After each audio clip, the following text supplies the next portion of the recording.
The overall goal of this procedure is to fabricate micropatterned hydrogels for 2D traction force microscopy studies. This is accomplished by first making a methacrylated glass cover slip and forming the first layer of a polyacrylamide hydrogel on it. The second step is to create another hydrogel layer containing fluorescent beads for traction force microscopy.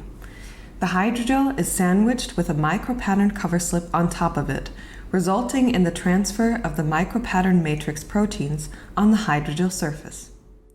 Next, the polyacrylamide hydrogel is left to polymerize at room temperature for 45 minutes.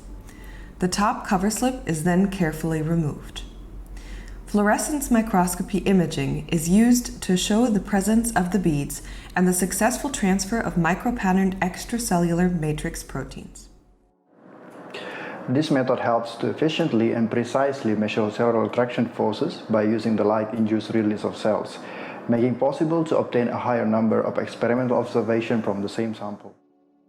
So demonstrating the procedure will be Joel Christian, a graduate student from my laboratory.